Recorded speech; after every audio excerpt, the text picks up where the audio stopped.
A June afternoon in 1988 in Pocatello began like any other: pale sun, dry wind, and Scout Mountain quietly standing guard over the valley below. But by the end of the day, that peace was torn apart by a strange silence. A 27-year-old graduate student named Evan Miller did not return from his familiar hike. As night fell, the university dorm glowed with unusual lights. Evan's lab mates paced in front of his door, and his family received the call no parent ever wants to hear. The next morning, police cars parked silently without sirens at the trailhead. Investigators spread out through the cold pine forest, their flashlight beams sliding across upright tree trunks as if searching for something that didn't belong here. They quickly discovered details that chilled everyone: a jacket folded far too neatly, a backpack missing its wallet, and an elliptical compression mark in the dirt, clearly not Evan's. No skid marks, no broken rocks, no signs of an accident at all, just emptiness, as if Evan had vanished into thin air. The officers described the eerie feeling of standing at the cliff's edge. The wind blew so hard that the leaves sounded like whispers, and Scout Mountain was unnaturally still, as though it were hiding a story it had kept secret for decades. Those present that morning could not know they were opening a disappearance case that would stretch more than 30 years, leading to a web of mysteries involving a green pickup parked in the wrong place, a missing bartender's report, a hidden trail revealed only by LiDAR, and an old journal with a chilling entry. And it all began on that seemingly harmless afternoon when Evan walked up Scout Mountain and never came back down. Before we dive deeper into this shocking true story, let us know where you're watching from, and if you love journeys to uncover forgotten justice, don't forget to subscribe so you don't miss the next part. A late summer afternoon in 1988 at Scout Mountain Overlook was draped in a thin golden light, the kind that made the deep pine forest below look as though it had been dipped in honey. The wind carried the scent of dry earth and pine resin, blowing in light but sharp gusts that curled around the jagged rocks along the trail. Evan Miller, 27, a biology graduate student on an exchange program at Idaho State University, left the dorm in late afternoon with a small backpack, telling his lab mate he was going for a quick walk to clear his head before returning to unfinished work. He was a tidy, responsible guy who always shared his plans, so heading out alone on a quiet afternoon to the overlook surprised no one. A family walking nearby later recalled seeing a young man matching Evan's description standing quietly at the trail's edge, eyes fixed on the wide valley ahead. The sky was shifting colors, the slanting sun painting faint smoke-like streaks on the mountainside. He stood there a long time, silent, as if lost in thought, then disappeared around a bend. That was the last time anyone saw Evan. When night fell, the lab lights stayed on. Two of Evan's colleagues grew worried when he didn't return as usual. They tried his dorm room, left messages, asked students living near the overlook. No one had any information. Time passed from concern to worry to a strange foreboding. Evan had never vanished without a word. Close to midnight, one of them called Evan's family in California, hoping he had checked in. The family had no idea where he was either. That night dragged on heavily. No one in the lab slept. The next morning, with still no contact and every out late possibility exhausted, Idaho State University immediately reported the incident to the Pocatello police. As soon as Idaho State University filed the report, Bannock County Search and Rescue was mobilized. Temperatures on the mountain were still low. A thin layer of mist cloaked the trails, making everything appear hazy. The rescue team was used to the rugged hills of eastern Idaho, but Scout Mountain, with its sudden steep drops, slick flat rock faces, and unexpected ravines, always challenged even the most experienced members. They gathered at the trailhead and split into 3 teams to widen the search along the routes. Evan was likely to have taken based on the previous afternoon's witness sightings. The terrain at the overlook is notoriously disorienting. Some sections look flat until half a step off the path lands you at a sheer cliff. Along the way, dense pine forest blocks the view, while wind blowing up from the valley creates whistling mixed with the soft clatter of branches. Rescuers walked while shouting Evan's name, punctuated by whistle blasts. A small helicopter was brought in to scan the more treacherous areas, especially the rock crevices where a fallen person would be nearly impossible to spot from the ground. The morning passed without any clear sign. Near noon, Search Team 2, covering an area about half a mile from the overlook, found the first item, a jacket neatly folded and placed on a flat rock. The jacket was undamaged. No tears, no mud, no drag marks. The careful folding puzzled investigators. If Evan had fallen or been injured, it would be nearly impossible for him to fold it so precisely. If he left it on purpose, it didn't match how people normally behave in emergencies, or when cold. The team marked the location and continued sweeping the surrounding area. About 20 meters from the jacket, Team 1 discovered Evan's small backpack, lying beside a pine tree, its straps covered with dry needles. Inside were still a notebook and water bottle, but his wallet was gone. There were no signs of a struggle, no clear footprints around the area. Strangely, the backpack looked placed rather than thrown or dropped. Everything inside remained neatly in place. A rescuer documented the scene, took photos, and logged it before relaying the information to the temporary command center set up at the mountain's base. While searching nearby, Team 3 found the third detail, an elliptical compression mark in the soft dirt right next to a narrow section of trail. The mark wasn't deep, but its outline was clear enough to show it wasn't a human footprint or any familiar animal track. It looked like something heavy had been set down briefly, and then lifted, without leaving a distinctive shape. Rain from the previous night had blurred many traces, yet the ellipse remained sharp enough to stand out. The team cordoned off the area, and reported it to the lead investigator. From the 3 pieces of evidence found close together, team leaders quickly sketched a possible path Evan had taken. Neatly folded jacket, backpack missing wallet, strange elliptical mark near the trail's edge. None of it fit a simple accident. Yet what they had was only unusual, not yet conclusive. The absence of both a body and accident evidence suggested Evan might not have been hurt, or that something no one expected had happened. By afternoon, the helicopter made another wide sweep around the cliff edges, but found nothing more. No torn clothing, no scraps of fabric, no slide marks. The ground beneath the trails had been dried and scoured by wind, erasing most traces. The teams had to pause when darkness fell. Moving at night in this area was far too dangerous. The first full day of searching ended without answers. The items recovered only deepened the mystery. If Evan left voluntarily, why abandon his jacket and backpack?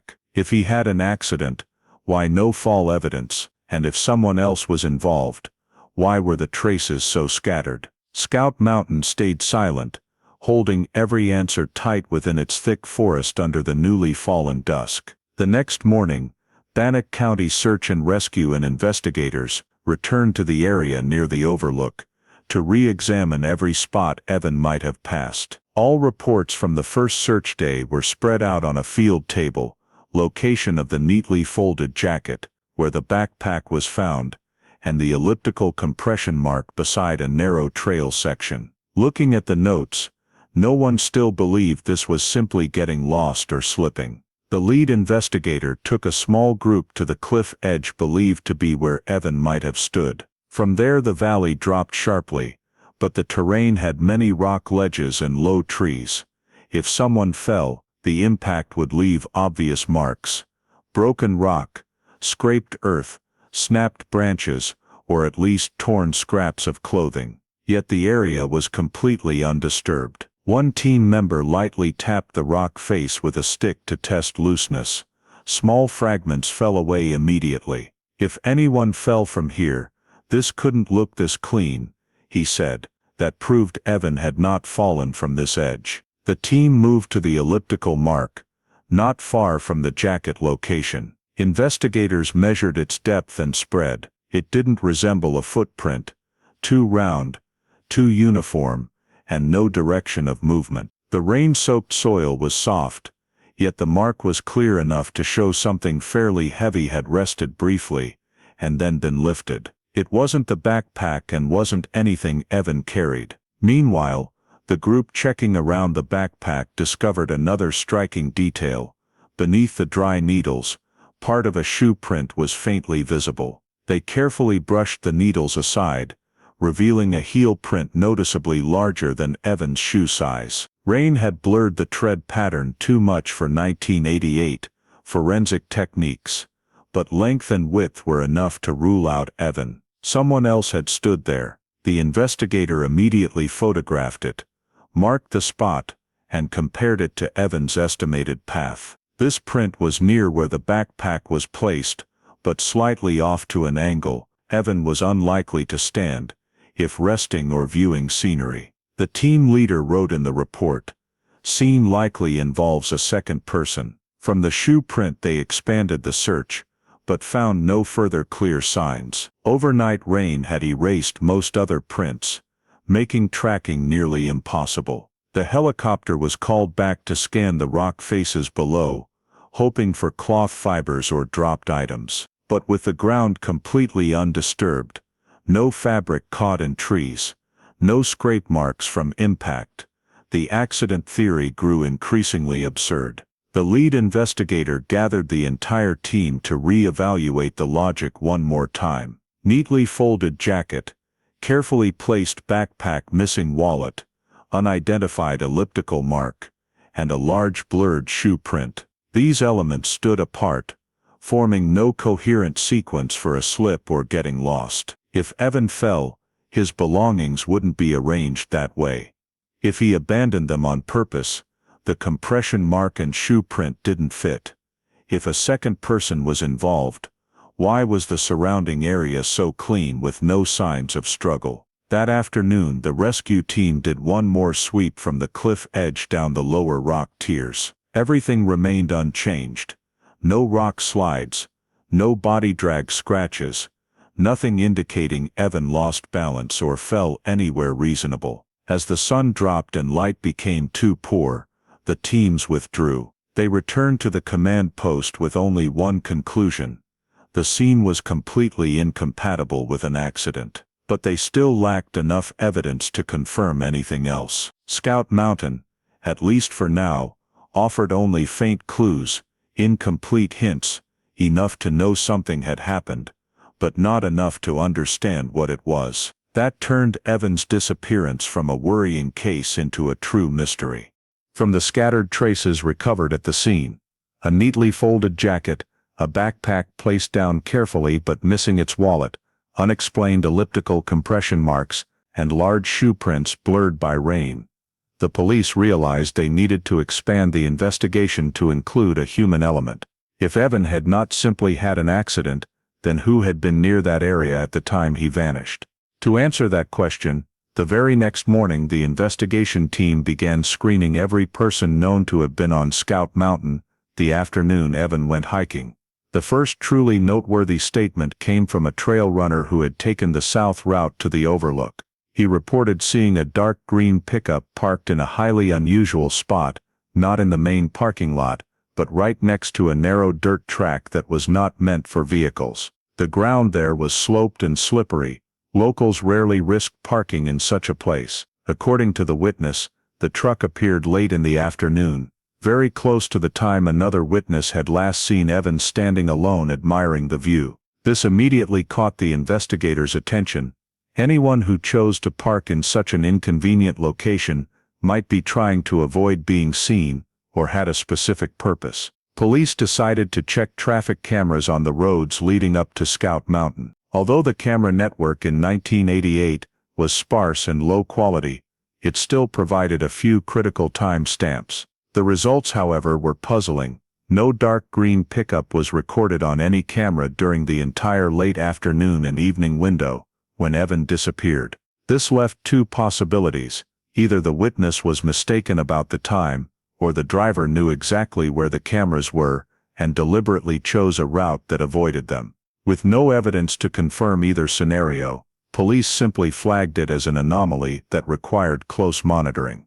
That same afternoon, police took another statement from a group of young hikers who had been near the overlook area. One of them said that while descending, he saw two men standing not far from their group. One looked quite a bit like Evan, the other was bigger and wearing dark clothing. Light was already fading, and the forest obstructed the view, so they couldn't make out faces. Since the two men were just standing and talking with no obvious trouble, the group paid no attention, until they later heard Evan was missing. When shown Evan's photo, they estimated the resemblance at about 70%. Though not solid enough to count as a positive ID, the statement added weight to the possibility that Evan had not been alone at the moment he vanished.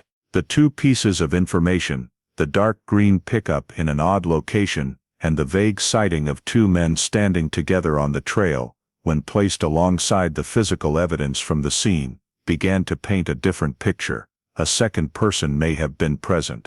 Yet the witness descriptions were too thin. No one remembered a license plate, no one saw a face clearly. Everything was just fleeting silhouettes in the twilight. Still, police had to follow procedure. They began compiling a list of every owner of a dark green pickup within a 30-mile radius of Pocatello. It was grueling work, checking every vehicle registration record, visiting repair shops, contacting parts stores, and talking to rural residents who typically drove older pickups. The initial result was a list of more than 40 trucks, far too many to determine which, if any, had been up on Scout Mountain that day. Before they could narrow the list further, police had to re-evaluate everything they had. No signs of a struggle, no broken rocks or snapped branches as in a fall, the backpack placed down as though by human hands, the jacket folded in an unnatural way, elliptical compression marks that did not come from human feet, and now, possibly a vehicle in the area that had evaded every camera.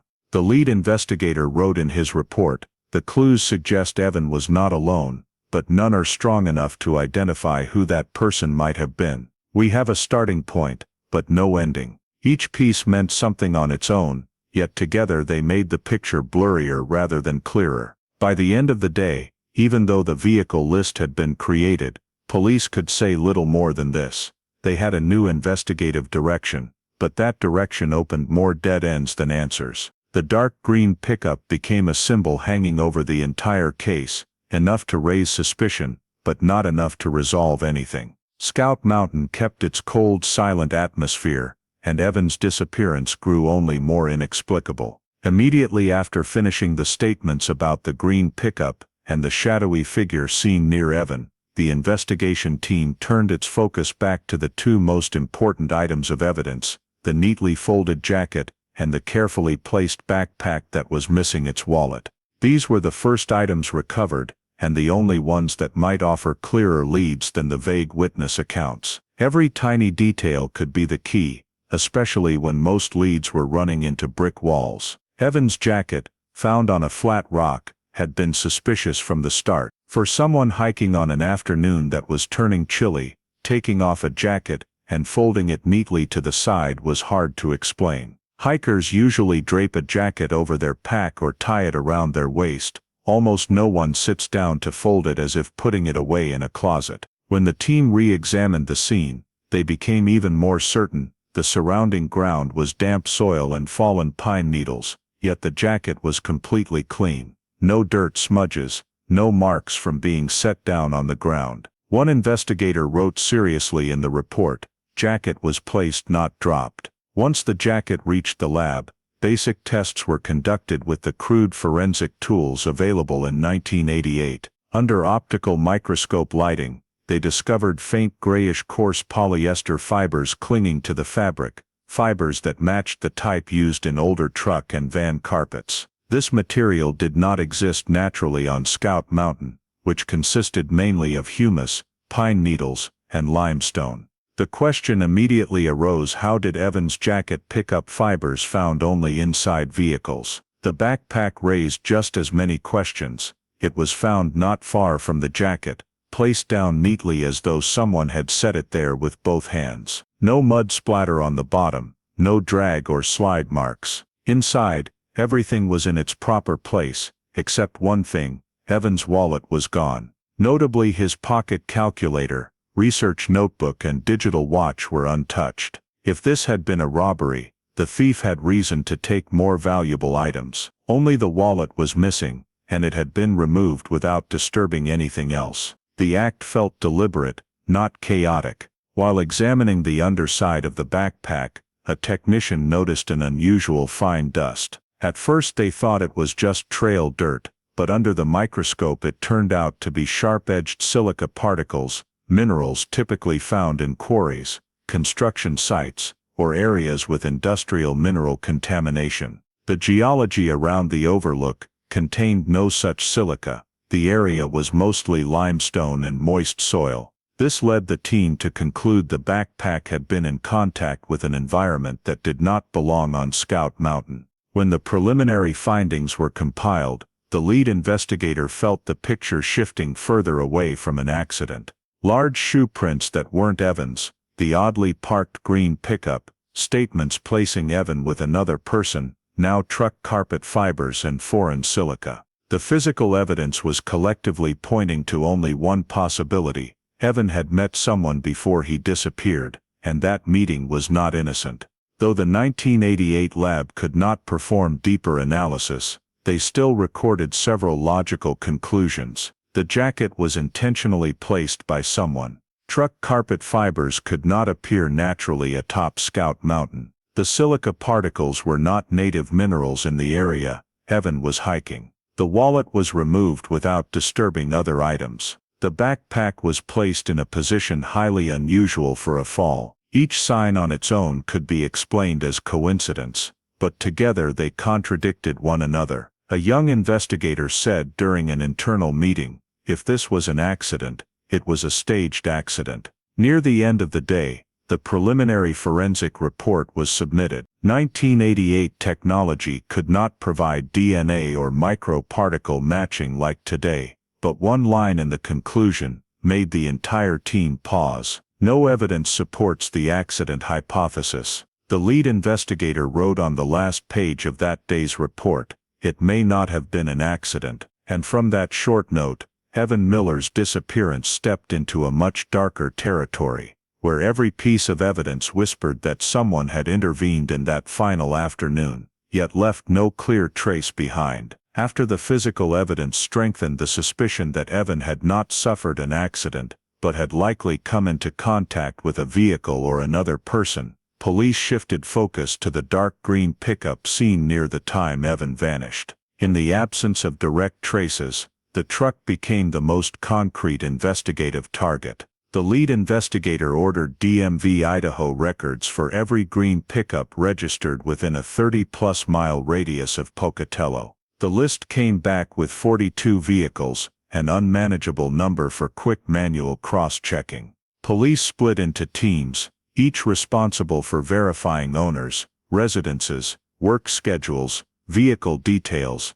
and any connection to Scout Mountain or Idaho State University. The work required phone calls, house visits, photographing plates and vehicle condition, and most importantly, establishing where each truck and driver had been on the afternoon Evan disappeared. In the first 3 days, they eliminated more than half. Many trucks were in storage because they were broken. Some owners had left the state. Many vehicles were accounted for by witnesses at other locations during the critical window. By the 4th day, only 12 remained, but they needed to narrow it further. Since the witness described the pickup parked in the wrong spot, slightly tilted downhill, they eliminated newer models whose weight and size did not match the faint tire compression still visible in the soil. Even though rain had erased most of the tracks, a characteristic compression pattern remained. After comparison, only 7 trucks could realistically have been in the area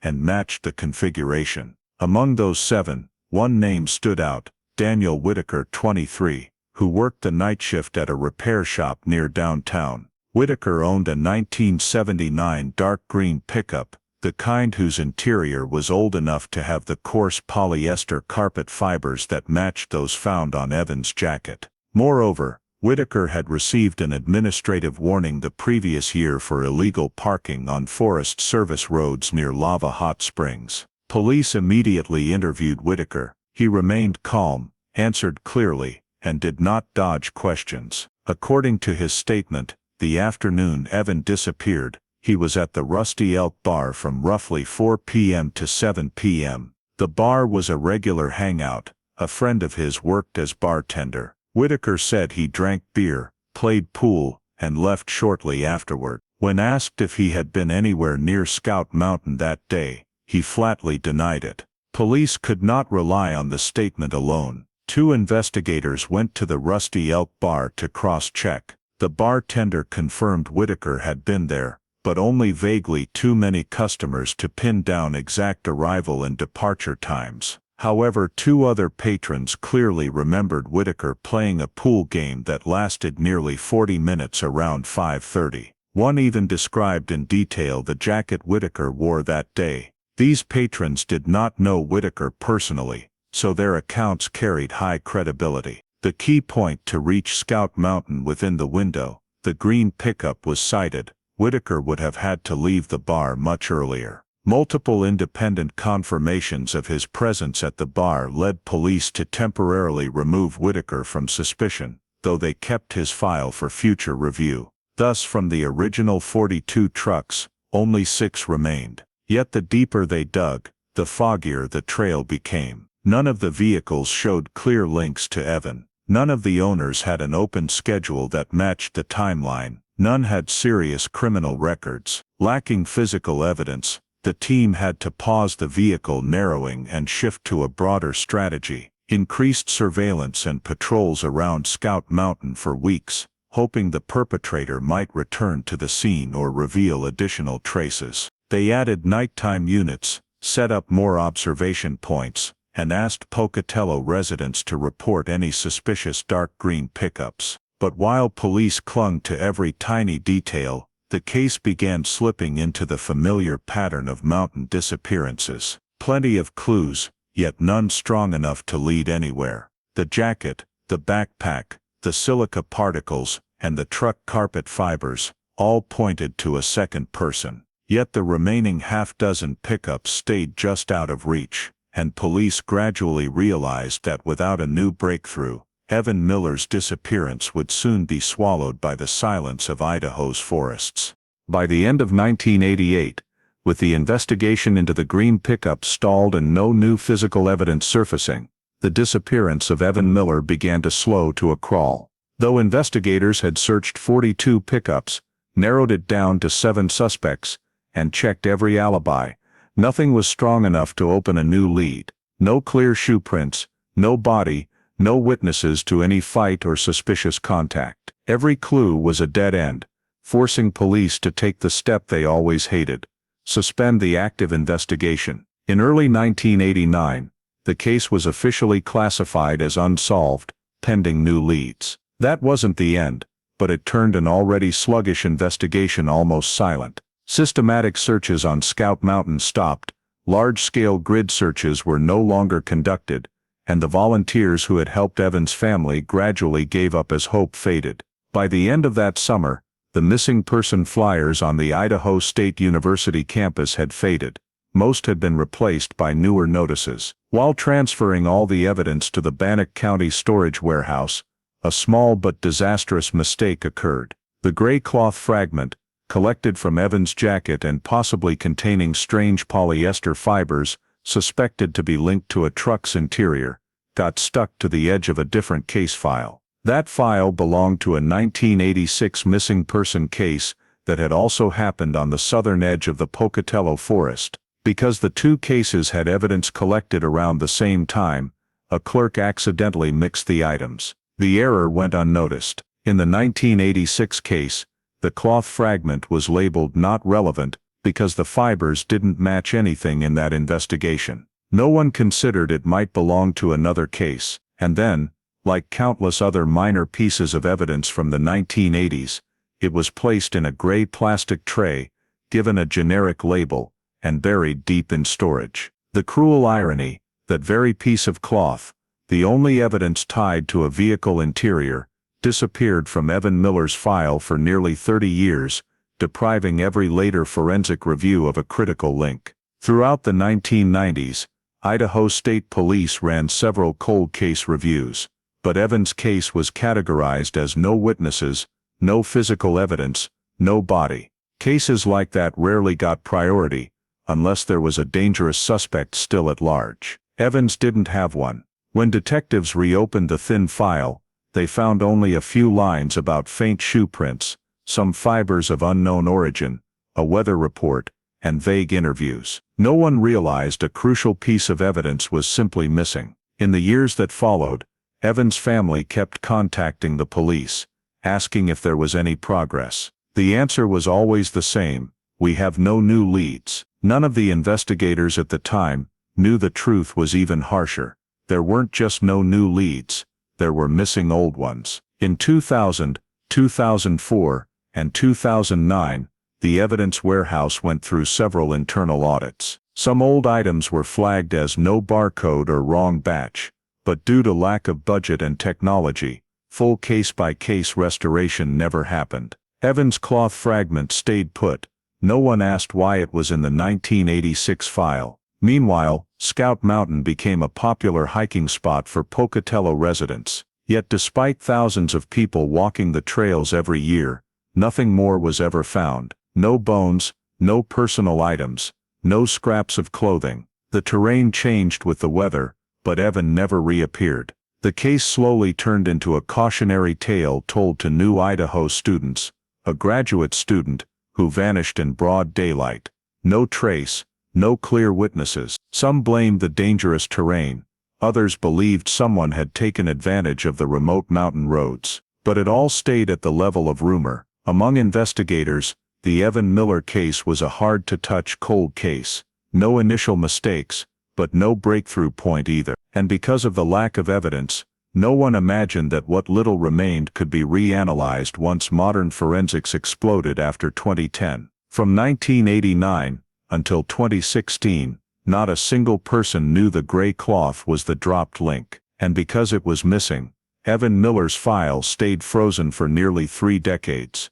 Not because of lack of opportunity, but because of one accidental storage error. The case saw no further movement during that entire period. From a highly suspicious disappearance, it slowly became just another layer of dust in the Bannock County archives, waiting for someone to discover that one small piece of cloth could rewrite the entire investigation's history. In 2017, almost 3 decades after Evan Miller's disappearance faded into obscurity, a minor incident in the Bannock County evidence warehouse suddenly breathed new life into the entire case. During inventory, a young technician found an evidence bag misplaced in the tray of a 1986 case. The old seal showed a 1988 collection date, which didn't match the file it was in. When she cross-checked the old 1980s evidence code, she was stunned. It was the gray cloth fragment collected in the Evan Miller case, noted in 1988, but then vanished from the file. Recognizing that a storage error could have seriously affected the original investigation, the cold case unit immediately sent the cloth to the modern forensic lab in Boise. Within days, the first results proved it was anything but the minor item it had once been labeled. Under electron microscopy and FTIR, the gray polyester fibers matched almost perfectly with the seat upholstery of 1981, 1983 Ford F-150 pickups. This wasn't common fabric. It was a specific coarse weave Ford used in certain early 80s models. The finding completely ruled out the idea that the fibers came from clothing or the natural environment.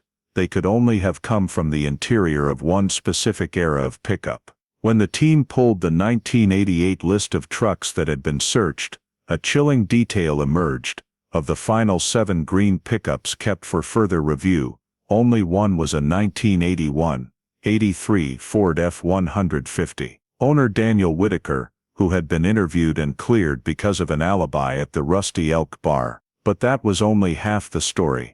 They also retested the silica particles found on Evan's backpack, labeled unknown origin in 1988. Using modern EDX spectrometry, the lab determined the silica was not natural to Scout Mountain. It was industrial-grade sintered silica, a mineral signature matching the crushed rock at Whitaker Quarry, a gravel pit south of Pocatello. Old employment records showed Whitaker had worked part-time at that quarry in 1987, just 1 year before Evan vanished. When the two pieces of evidence, the cloth and the silica, were placed side by side, the investigators instantly saw they pointed to the same place. In 1988, no one knew the cloth was missing. No one connected the silica dust to the quarry. No one had the tools to prove the polyester came from a truck seat.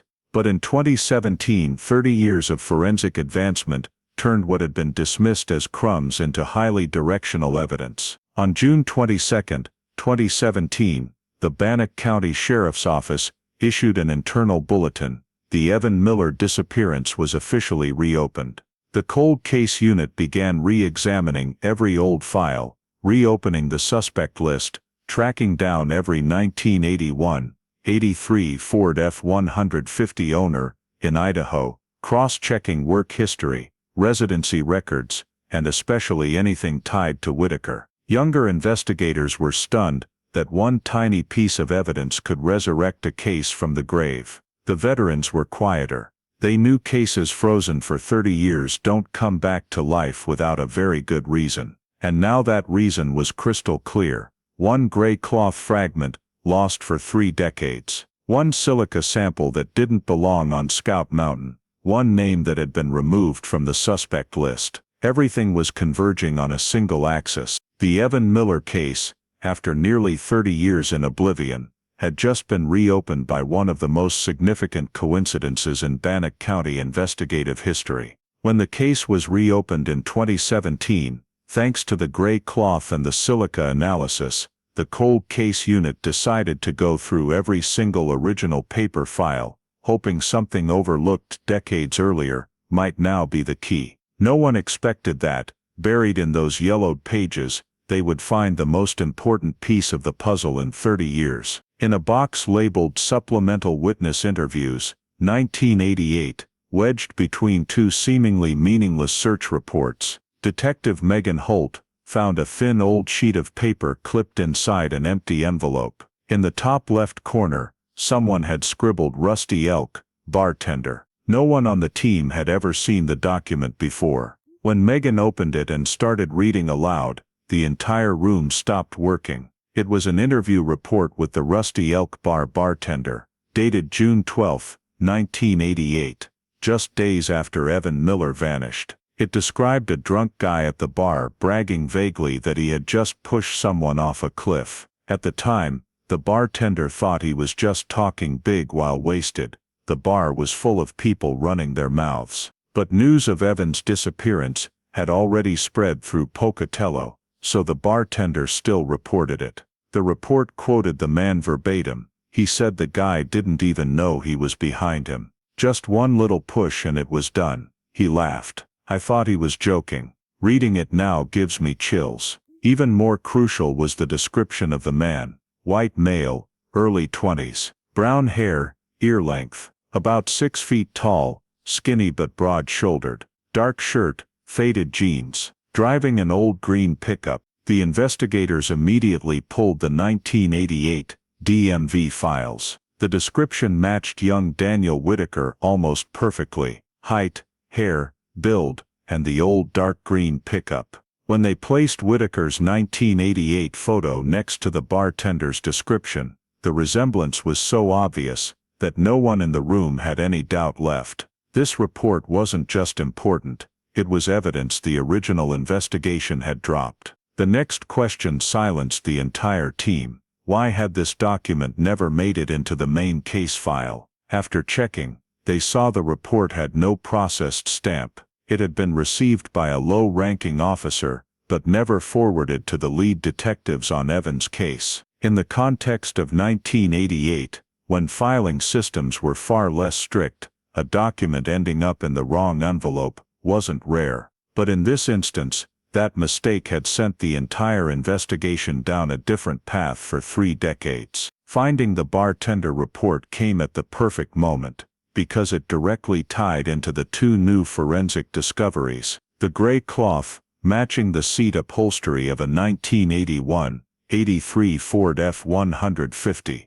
The silica particles on Evan's backpack, matching crushed rock from Whitaker Quarry, where Whitaker had worked. Add the bartender's account of a drunk guy bragging about pushing someone off a cliff, driving a green pickup, and looking exactly like Whitaker, and the final picture became shockingly clear. 3 independent pieces, forensic and eyewitness, all pointed to the same spot. Investigator Jonathan Reese, the team's logic and timeline specialist, was the first to say out loud what everyone was thinking. It's not suspicion anymore. Everything points to Whitaker. From a name cleared in 1988, because of a shaky alibi, Whitaker suddenly became the primary suspect in the entire case. Notably, the bartender's report also said the drunk guy left the bar not long after saying that, driving off alone in the green pickup. The timing matched the window when witnesses had seen a green pickup parked illegally near the Scout Mountain trailhead.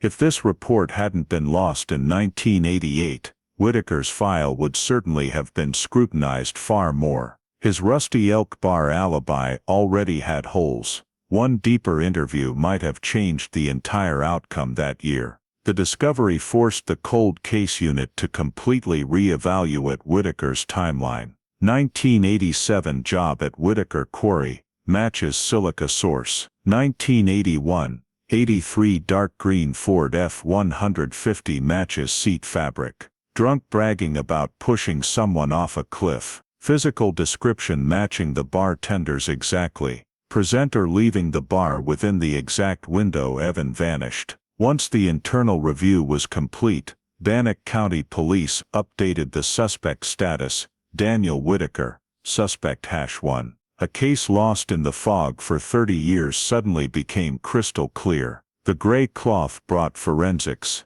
the silica brought location, and the bartender's report, lost in storage for 3 decades, brought motive and an indirect confession. From that moment on, the investigation was no longer about whether someone else might be involved. It shifted to the central question: what exactly did Whitaker do that afternoon when Evan disappeared? And more importantly, how had he managed to hide it for 30 years?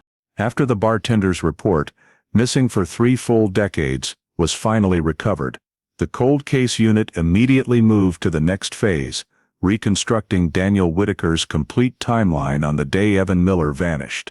The investigators knew that to shatter Whitaker's old alibi, they needed a clear, verifiable timeline that placed him at Scout Mountain at the exact moment.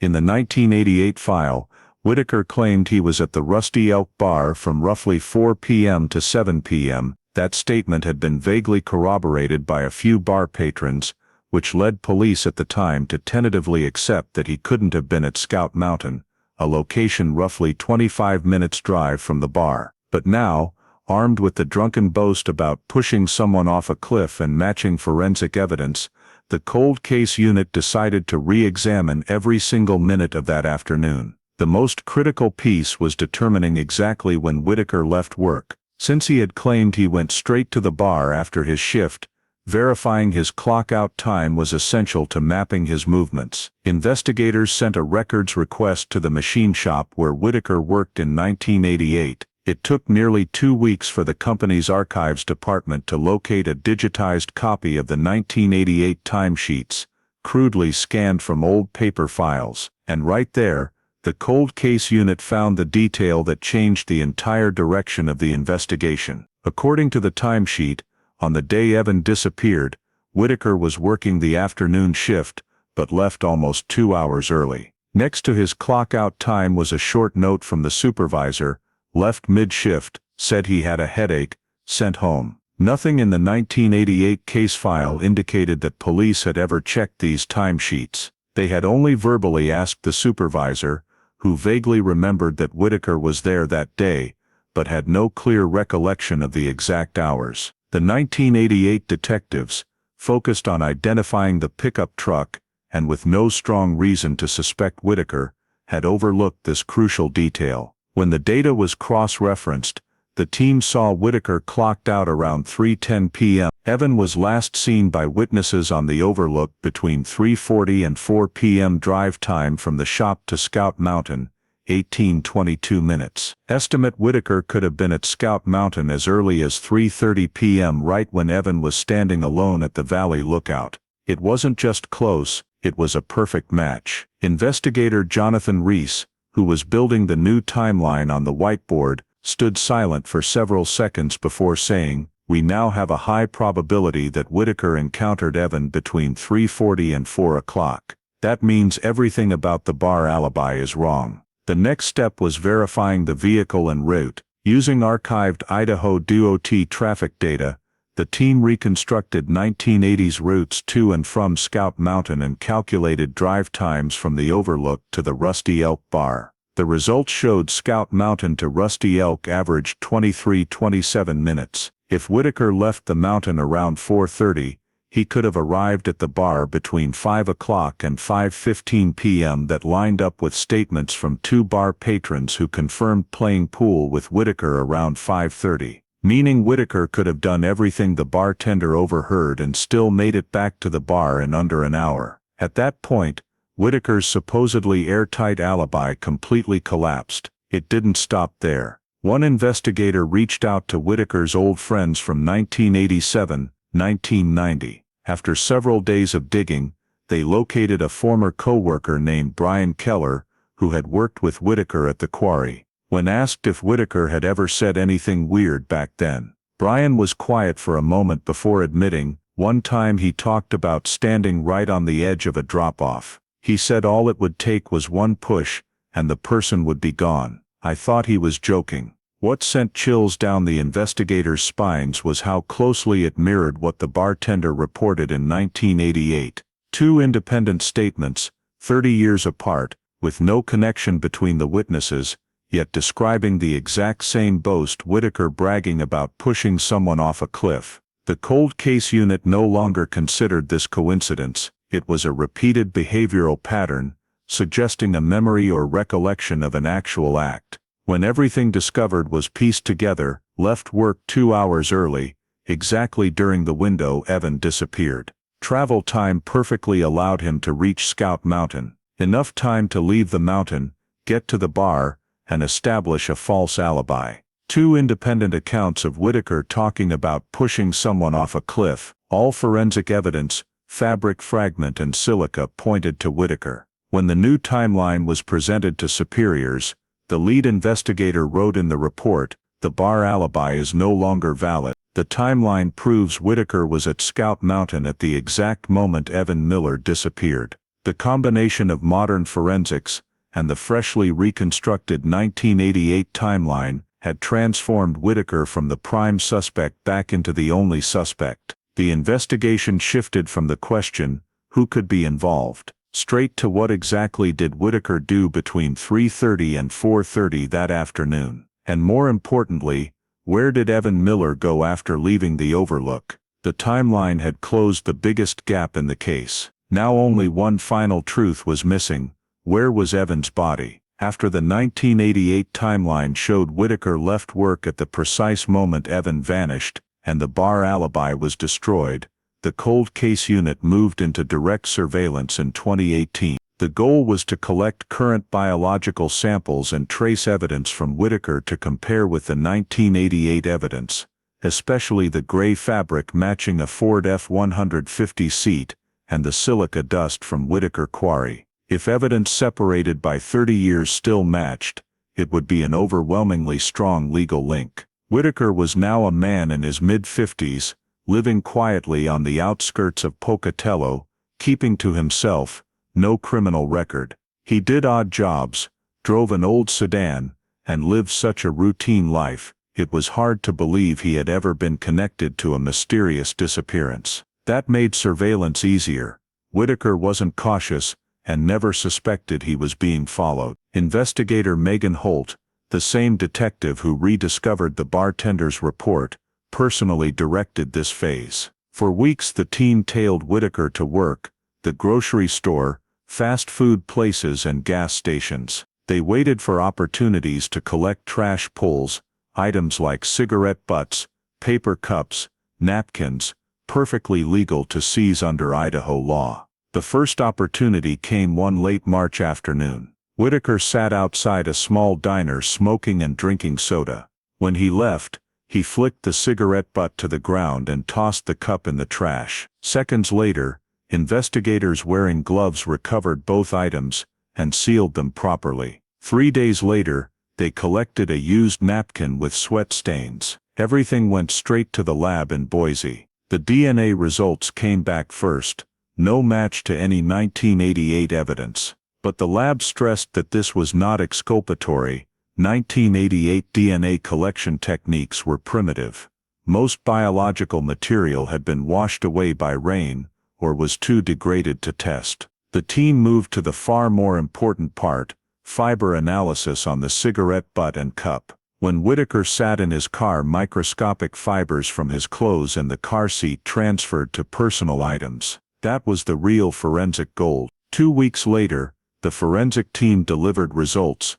Gray polyester microfibers on Whitaker's 2018 trash matched exactly the seat carpet fibers from 1981. 83 Ford F-150s, the same fibers found on Evans' jacket in 1988. FTIR spectra, weave pattern, even wear levels were astonishingly identical. The room went silent. Investigators immediately pulled Whitaker's vehicle history through DMV and insurance records. The results showed Whitaker owned a 1982 blue Ford F-150 from 1986 until late 1989, meaning at the time Evan disappeared, Whitaker was driving the exact vehicle that produced both the 1988 fibers and the 2018 fibers. The possibility of random coincidence was essentially zero. Investigator Jonathan Reese wrote in the report, "We have re-established a chain of connection spanning 3 decades between Whitaker and the interior of an 82 F-150, matching both sets of evidence." But it wasn't just fibers. They also analyzed soil on the cigarette butt, and the results made everything even clearer. The soil contained industrial silica grains, identical to the silica on Evans' backpack, mineral found only at Whitaker Quarry, where Whitaker worked in 1987. Now, when all the pieces were laid out, the links were no longer scattered. 1988 timeline. Whitaker left work the moment Evan vanished. Drive time allowed him to be at Scout Mountain when the green pickup was seen. 1988 drunken boast about pushing someone off a cliff. 1990 friend's identical account. 1988 fibers matched Whitaker's former F-150 seat. 2018 fibers also matched that same F-150 seat. 1988 silica from the quarry, where Whitaker worked. 2018 silica from the same source. It was no longer suspicion. It was a closed logical system. When the final surveillance phase report was submitted, the lead investigator wrote only one sentence: "We are no longer looking for a suspect. We are facing the only perpetrator who can possibly exist in this equation." The surveillance phase had achieved its goal. From here, the case moved into a new chapter, closing in, taking a statement, and locating Evan Miller's body, after more than 30 years missing. After surveilling Whitaker in 2018 and collecting trash DNA and fibers for comparison, the team faced a paradox. DNA wasn't strong enough for comparison, but trace material matched unusually well with early 1980s Ford F-150 carpet, the exact truck Whitaker owned before selling it in winter 1988. Those scattered results, combined with the gray fabric fragment from archives and the vague drunken boast in the lost bartender report, pushed the case to a new threshold. Police needed to verify the location. If all signs pointed to Evan not suffering an accident alone, the critical question became, did Whitaker have the opportunity to approach Evan at Scout Mountain? The problem was that the terrain in 1988 had changed dramatically. Old maps and reports were no longer accurate. Steep trails had been overgrown, landslide areas reshaped by weather, and even hunter paths used in the late 80s could have vanished under decades of new vegetation. They couldn't rely on the current appearance of Scout Mountain to reconstruct Evans and an assailant's movements. So in early 2019, The team decided to use technology unimaginable at the time, drones equipped with LiDAR, a laser scanning system that penetrates tree canopy to record the exact ground surface beneath. The goal was to recreate Scout Mountain as close as possible to its natural state the year Evan disappeared. In the first flights, the drone flew grid patterns along the eastern slope of the overlook where the last witness saw Evan standing alone looking into the valley. Raw data was then processed into a 3D terrain model, filtering out vegetation to reveal the underlying earth and rock structure. When the 3D map rendered, one detail made the entire team freeze: an extremely narrow trail, almost invisible under dense forest layers, running behind the large boulder where Evan had stood. It was not marked on any 1988 maps, never mentioned in search reports, and lay outside the original search and rescue sweep area. A veteran Bannock County investigator confirmed this trail had the signature of a path made by hunters or quarry workers: irregular, not straight, but clear enough for someone familiar with the terrain to use without difficulty. That made Whitaker the perfect candidate to know it. In 1987, he worked at Whitaker Quarry, not far from the overlook, where miners routinely use such shortcuts between slopes. As the 3D model expanded, technicians saw the trail led directly to a sheer vertical drop, a perfect fall point for someone pushed with no obvious signs of a slip. The ground there eroded seasonally, creating a thick layer of pine needles that would erase evidence within hours. That explained why the 1988 report noted no signs of fall or struggle, not because Evan wasn't pushed, but because the terrain wouldn't retain marks longer than a few hours. When the team ran a soil compression algorithm, they detected micro depressions along the trail invisible to the naked eye. Analysis of stride length, compression depth, and width yielded marks from a man approximately 6 feet tall wearing work boots, not hiking boots. Evan was 5'9", Whitaker was 6'1", and wore work boots every day at the quarry. The results matched so precisely the technicians reran the algorithm 3 times to rule out error. When Evan's last known position was overlaid on the model, the picture became chilling. The large boulder completely blocked the view behind the victim, and the hidden trail brought an assailant to a spot Evan could not see unless he turned fully around. A few quick steps were all it took to reach the edge. If the 1,988 bars boast, pushing someone off a cliff, was real, this was exactly the spot he described. The timeline snapped together. Whitaker left work at 3:10 p.m. The drive from the plant to the trailhead was 25 minutes. Evan was last seen around 3:45, and Whitaker appeared at the Rusty Elk around 5:00 p.m.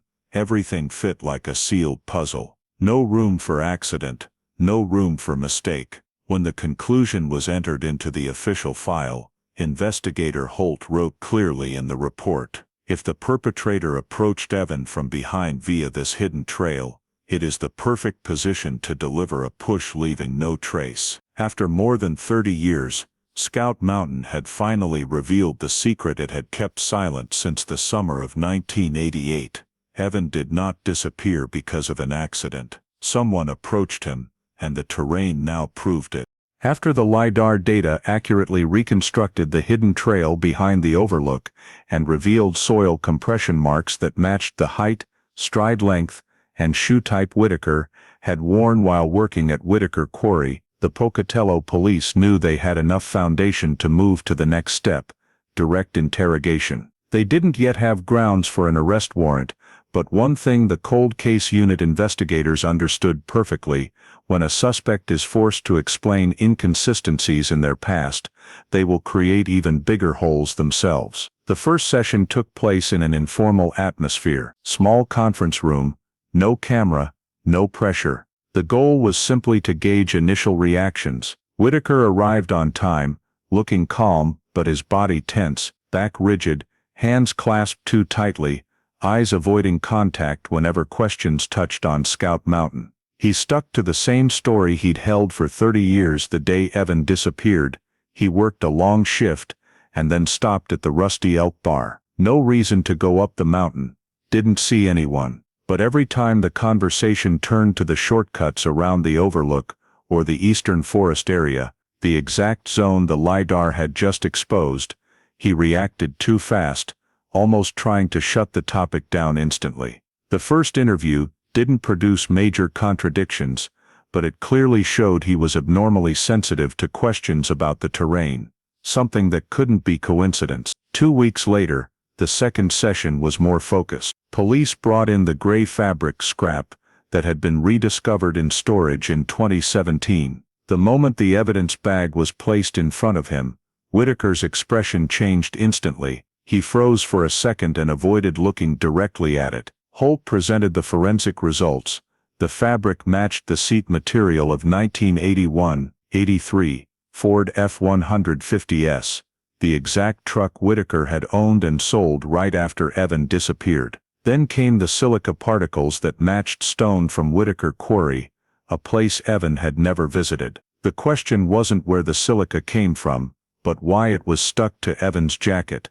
Whitaker dodged by saying he used to live nearby, but the answer was too scattered to carry weight. The session ended with visible discomfort on his part, even though he tried to maintain an impassive exterior. By the third session, police played their strongest card, the original 1988 time clock records. The old archived file had listed Whitaker working a full long shift that day, but after the cold case unit cross-checked the original punch card at the factory, the truth was completely different. Whitaker clocked out at 3:10 p.m., 2 hours earlier than the archived data, and earlier than his own statements. That missing window from 3:10 to 5 p.m. lined up perfectly with the timeline of Evan being last seen at the overlook. When the punch card was placed on the table, Whitaker could no longer keep his calm facade. Though he tried to claim he remembered wrong, he couldn't explain why he misremembered only the 2 most critical hours of the entire case.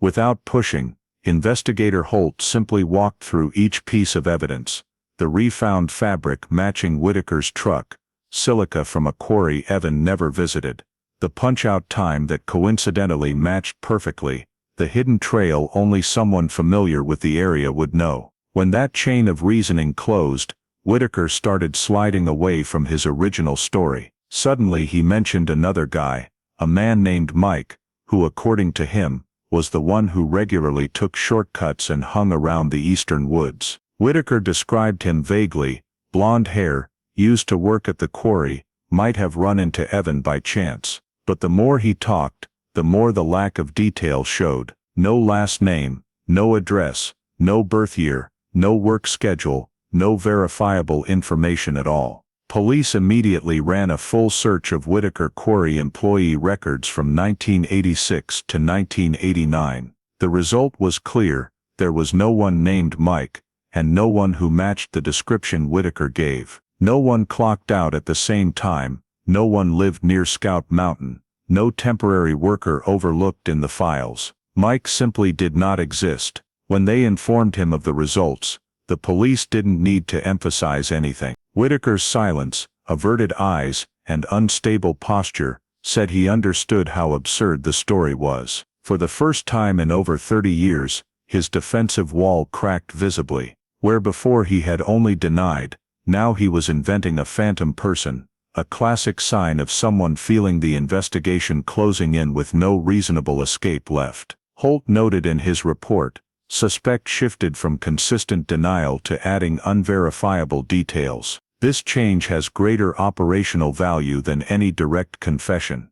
The police didn't expect Whitaker to confess in the interrogation room. People who have held a story for 30 years rarely collapse in a single session. But the small changes in his reactions, the holes in his statements, and the invention of an unverifiable person confirmed what the investigators needed. Whitaker was no longer in control of his own narrative, and the house he had built since the summer of 1988 was starting to collapse. The third interrogation ended without a confession, but for the cold case unit, it was the turning point. Whitaker had revealed the first cracks, and once a single crack appears, the entire structure of lies will soon crumble. The next phases of the investigation now had a clearer direction than ever. After the third interrogation, where Whitaker exposed himself by inventing the non-existent mic, the cold case unit saw that psychological pressure had begun to erode the defenses he had maintained for over 3 decades.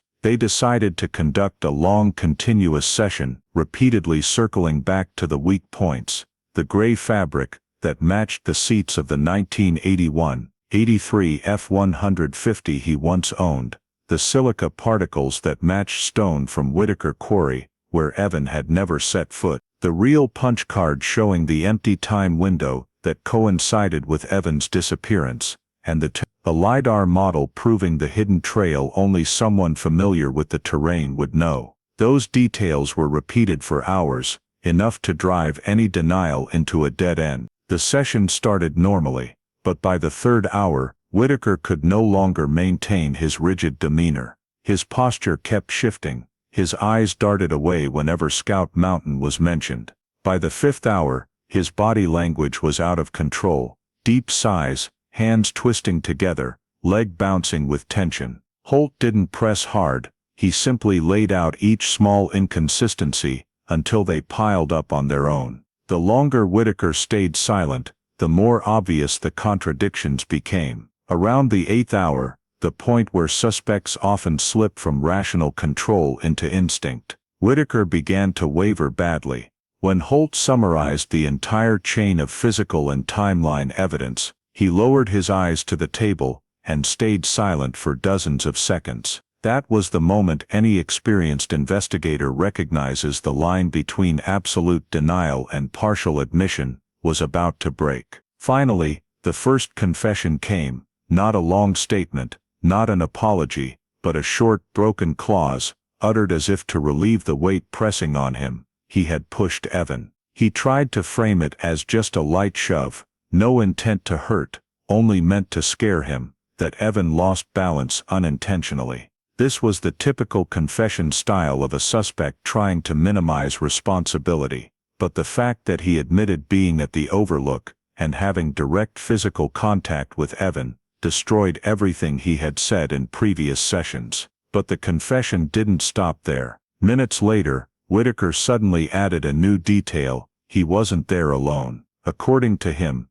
there was another man, who was the one actually pressuring Evan, while he was just accidentally pulled into the situation. That man, Whitaker claimed, knew the trails, was already there, the one who let things get out of control. But when asked to describe him more clearly, the story immediately fell apart. No name remembered, no age, no address, no workplace, nothing that lined up with his own history. Everything was described in the same vague phrases he had used for Mike, who the investigation had already proven never existed. The police didn't react, and didn't challenge him. They let Whitaker talk until the story contradicted itself. Within 10 minutes, he changed the description 3 times. First the guy was tall and big, then average height. First he worked at the quarry, then not sure where they met. First he came from the Eastern Trail, then from the parking lot. That chaos was a clear psychological sign of a suspect trying to split responsibility.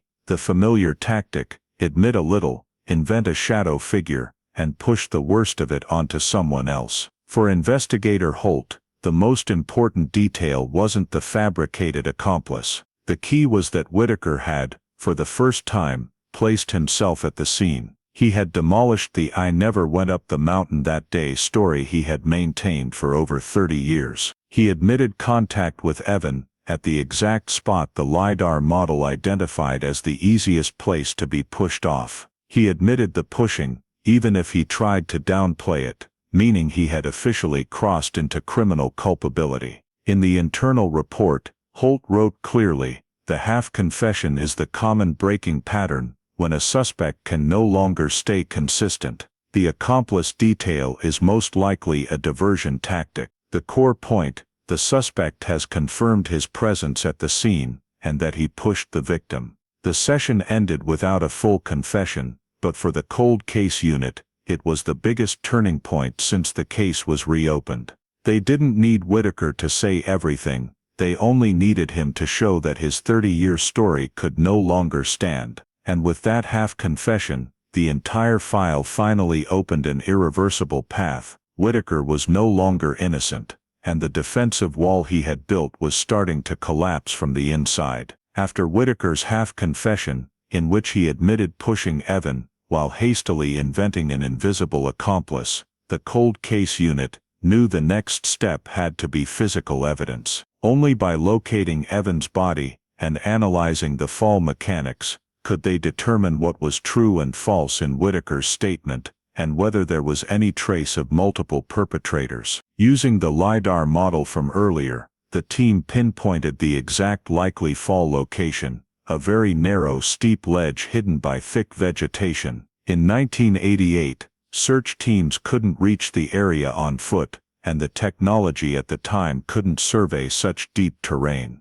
In 2020, police deployed a new tool, a slope-climbing ROV, a robot designed for rugged terrain, with HD video and real-time data transmission. Just half an hour after deployment, the ROV captured footage that silenced the entire control room, a long grayish-brown bone, the size of an adult human femur, wedged in a rock crevice, and partially covered by decades of moss and decayed leaves. A little farther, the robot spotted a metal belt buckle and an analog watch, exactly the style Evan's family said he wore when hiking.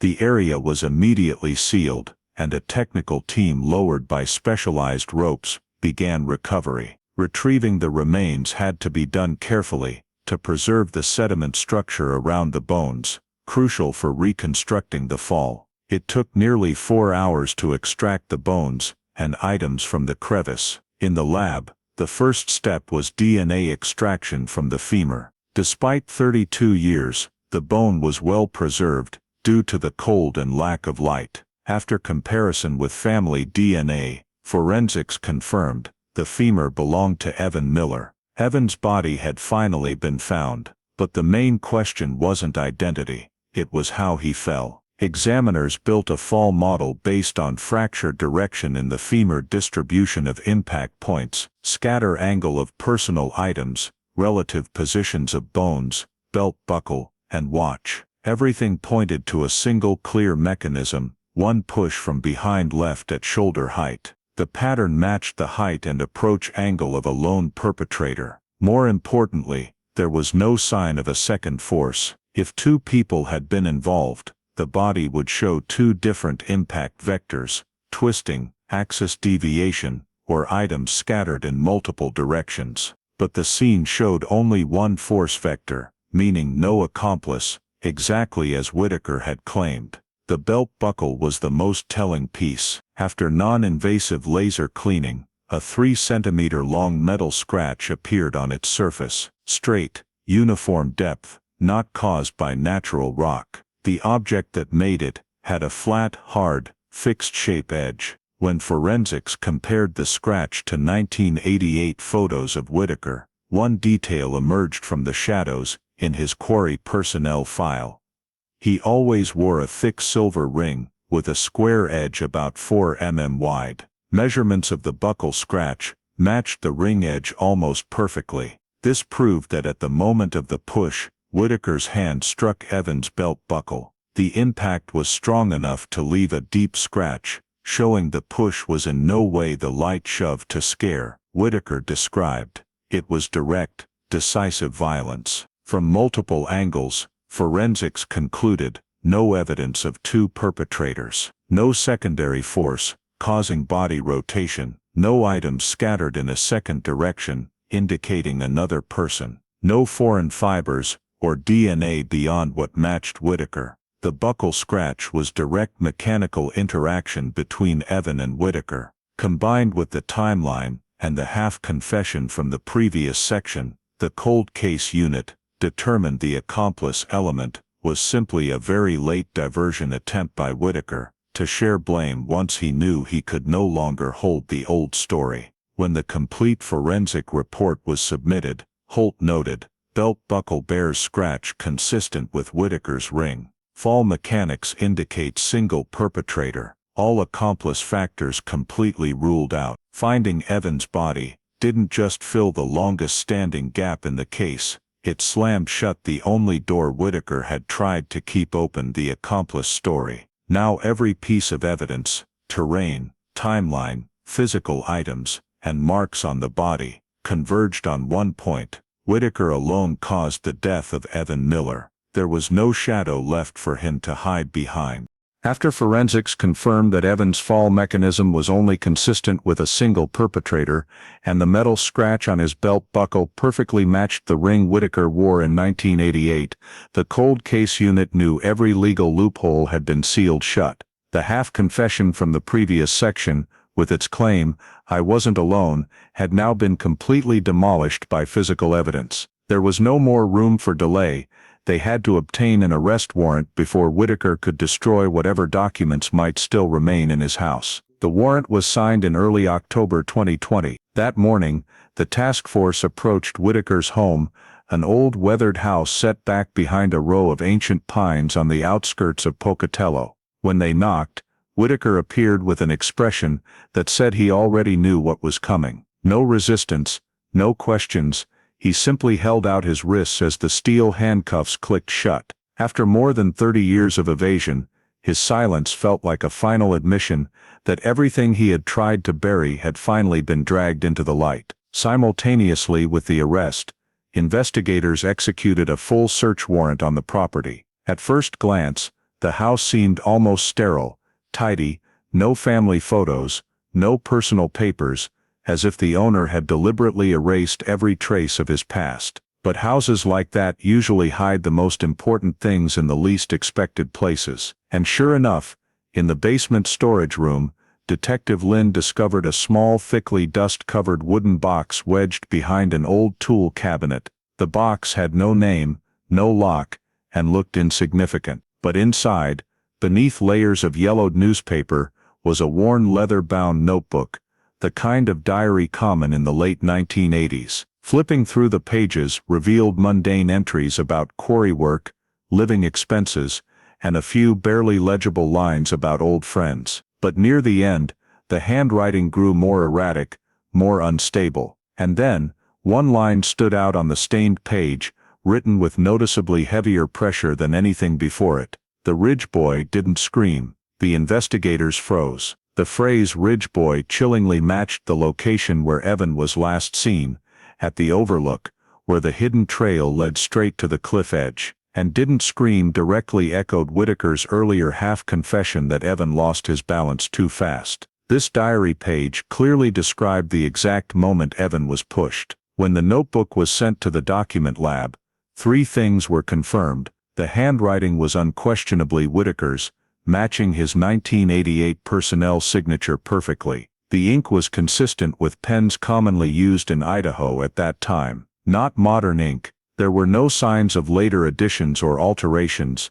The paper had aged uniformly, with no tearing, pasting, or editing. This meant the entry was written during the exact period Evan disappeared. The diary wasn't just personal evidence, it was an original confession, undistorted, unfiltered, and not created to game the investigation. It was the truth slipping out from inside Whitaker's own mind. When Holt read the line, "She needed no further analysis," the diary proved Whitaker's awareness and consciousness on the day Evan vanished, directly contradicting his claims of "I don't remember," "It was too long ago," or "I wasn't there." The diary also destroyed one more defense. During prior interrogations, Whitaker had tried to invent an accomplice to dilute responsibility. But the diary mentioned no one else. The phrase "didn't scream" described a direct personal moment with no second person present. If Whitaker hadn't pushed Evan, he could not have written about Evan's reaction,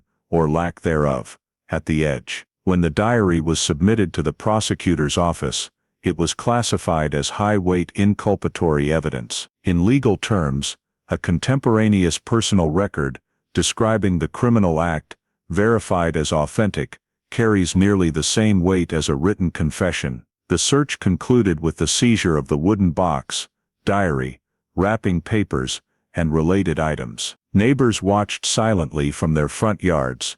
No one approached. As Whitaker was placed in the patrol car, He remained quiet. No protest. No final words. The emptiness in his eyes led Holt to note in her report, "The suspect appears to have lived with this memory so long that arrest felt like the end of a decades-long waiting period." Inside the car, there was only the sound of the engine. But for the cold case unit, this moment meant something else. After 32 years they finally held an irrefutable peace. Whitaker's own confession, written in 1988. That diary, that single line, was the final key that flung open the entire dark truth on the slopes of Scout Mountain. Whitaker's trial began in the spring of 2021 at the Bannock County Courthouse, in an atmosphere every Pocatello resident could feel. After more than 3 decades, the truth was finally being forced into the open. The courtroom was packed. Former Idaho State University classmates, who knew Evan, retired investigators, and locals who had hiked Scout Mountain for years. When Whitaker entered, silver hair, slow steps, everyone understood they were about to witness the end of a disappearance long mislabeled an accident. Lead prosecutor Karen Lewis did not open with loud accusations. Instead, she said one sentence that instantly focused the jury: "We will prove that every overlooked, misplaced, or dismissed piece of evidence points to one person, the defendant." Then she presented the forensic chain in strict chronological order, leaving no link isolated. First, the gray fabric scrap, evidence mistakenly filed with a 1986 case and only rediscovered in 2017. Enlarged images of the polyester fibers appeared on screen: fiber type, twist pattern, ash gray color, and weave all matched seats from 1981. 1983, Ford F-150S only. No other vehicle. Lewis pointed to the 1988 Idaho DMV registration. Whitaker was the only person in the Pocatello area who owned a 1982 F-150. No one could challenge it. Next, the silica analysis on Evan's jacket. The lab confirmed the silica originated from Whitaker Quarry, where Whitaker worked in 1987-88. Evan had never been there, and this silica was too heavy to have blown up Scout Mountain by wind. The expert's conclusion was simple: the silica reached Evan's jacket only through close contact with someone from the quarry. After linking Whitaker pickup silica, the prosecution moved to technology. A 3D LiDAR model of Scout Mountain. The courtroom screen displayed the narrow hidden trail behind the boulder, absent from 1988, maps and known only to locals familiar with the terrain, like quarry workers. The trail led directly to the cliff where Evan's body was found. Lewis said Evan didn't know this path, but the defendant did. A drone expert then presented micro-compression analysis of the soil, stride length and spacing consistent with a man approximately 6 feet tall, Whitaker's height in 1988. Once the jury understood the terrain, the prosecution presented the shift timeline.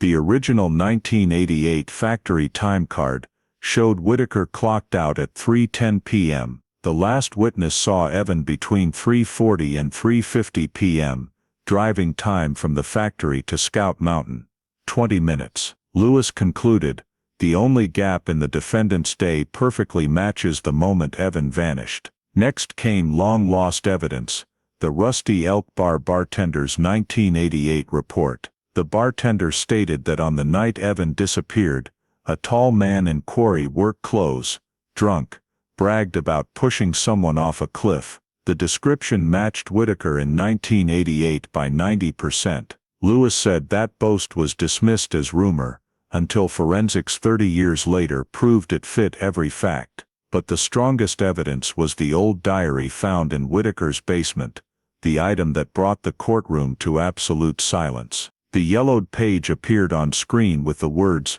"The Ridge Boy didn't scream." Experts confirmed handwriting, ink type and paper age all matched 1988. Lewis said only no innocent person writes that sentence. Finally, the prosecution presented the 3D fall simulation. Forensics confirmed, impact from behind single force vector, no signs of struggle, no drag marks, or evidence of two perpetrators. This destroyed Whitaker's interrogation claim of an accomplice. The expert concluded, one person, one push, one trajectory. In cross-examination, defense counsel tried to argue the fabric could have come from another truck, the silica from the environment, or the diary as mere fantasy. Every argument was immediately refuted by the forensics. The prosecution's chain was so tight no link contradicted. Another fabric, Whitaker's exact truck, silica, his exact workplace, hidden trays, his exact local knowledge, timeline. When they returned, the foreperson stood and said clearly, guilty. Murder in the second degree. Whitaker showed no reaction, no tears, no protest. He simply stared straight ahead as if he had long known the outcome. Evan's family held each other tightly. There were no outbursts, only a quiet, bittersweet relief, the feeling of people who had finally heard what Scout Mountain had kept secret for 3 decades. Karen Lewis left the courthouse with words many investigators later repeated, "We didn't win. We simply returned what should have been known since 1988. And justice for Evan Miller, though late, had finally arrived in Pocatello after 32 years of waiting. After the guilty verdict against Whitaker, Pocatello fell into a stunned hush, not from relief, but from the realization that an old door had been ripped open, revealing a darkness no one knew was there. The Evan Miller case didn't just close a 32-year quest for justice, it forced the Idaho State Police ISP to confront a chilling question: if one disappearance labeled an accident was actually murder, how many others had been misclassified? Just 1 week after the trial ended, ISP announced the creation of a special review task force, dubbed by the press the Aftershock Initiative. The team included forensic analysts, geologists, drone technicians, cold case detectives, and data specialists. Their mission: re-examine every missing person case in Idaho's mountain terrain over the past 20 years that shared characteristics with Evans. When the full count was compiled, the number shocked everyone.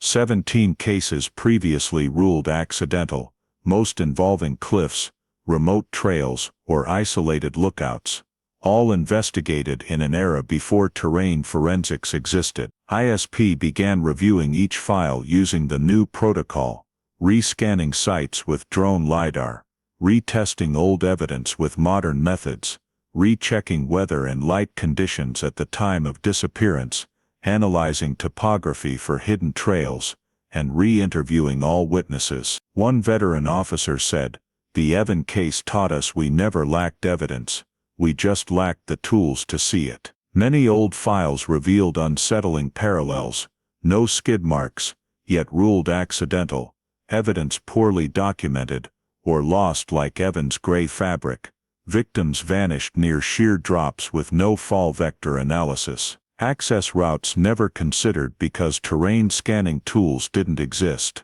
LiDAR in particular became a game changer. In the first 3 cases reviewed, the drone team discovered 2 previously unknown hidden trails, eerily similar to the one that led to Evans Cliff. For the first time, Idaho realized its mountains contained countless secret access routes no old map ever recorded. Failing to account for those routes had made many accident conclusions baseless. The case immediately drew national attention. Major outlets called the Evan Miller investigation the country's first full case study in mountain forensics, where LiDAR, mineral analysis, 3D simulation, and movement reconstruction were combined into a standardized model. Universities including BYU, University of Utah, and Idaho State added the case to their official curriculum. Students now learn how a fabric scrap forgotten for 3 decades can become the key to solving a murder,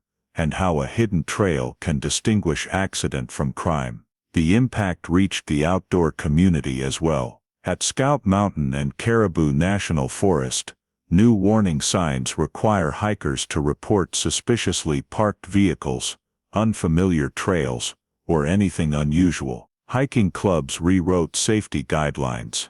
Note license plates of unknown vehicles, avoid solo hikes late in the day, and immediately report signs of struggle on forest floors. Idaho had never viewed hiking as a security risk. The Evan case changed that. Meanwhile, ISP implemented mandatory new protocols for all future missing persons cases. LiDAR scanning of the area required fall vector analysis. If cliffs are present, retesting old evidence with current technology. No accident conclusion, if any doubt remains. Evaluation of possible hidden access routes. A young officer on the team said, "We won't let another Evan Miller slip through the cracks just because we lacked the tools." Of the 17 cases under review, none has yet been definitively reclassified as homicide, but 3 were labeled conclusion insufficient, requires re-investigation, and 2 were transferred to the cold case unit. No one knows whether those cases will reveal another Whitaker, or only true accidents. But the important thing is this: Idaho no longer closes files as hastily as it did in 1988. The Evan Miller case changed how an entire state views narrow trails, windy cliffs, and disappearances that once seemed routine. It reminded everyone that a missing person is never just missing. It can be a flaw in the system, a forensic oversight, or a killer who walked away unnoticed. The trial's aftershock wasn't loud cheers or outrage.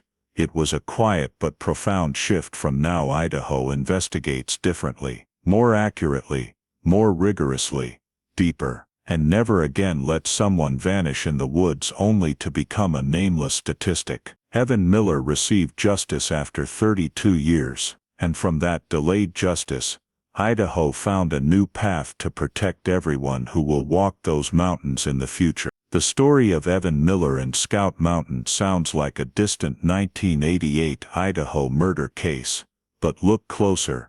It touches American life today, where millions still hike alone, trust the label accident, and assume justice runs on autopilot. Evan was just a 27-year-old grad student weekend hiking to clear his head, like millions of Americans who leave the city for the mountains. Whitaker was just a quarry worker driving a Ford F-150, the kind of guy you'd meet in any small town. Without that gray fabric on Evan's jacket, the silica from Whitaker Quarry, the LiDAR map of the hidden trail, the diary line, the Ridge Boy didn't scream, and the cold case unit's persistence, the story would have stayed closed as accidental fall. The first life lesson: never accept the simplest explanation for something complex, especially when safety or lives are involved, whether it's a disappearance, workplace accident, or community violence. Evan's family and the investigators never stopped asking, what doesn't add up here?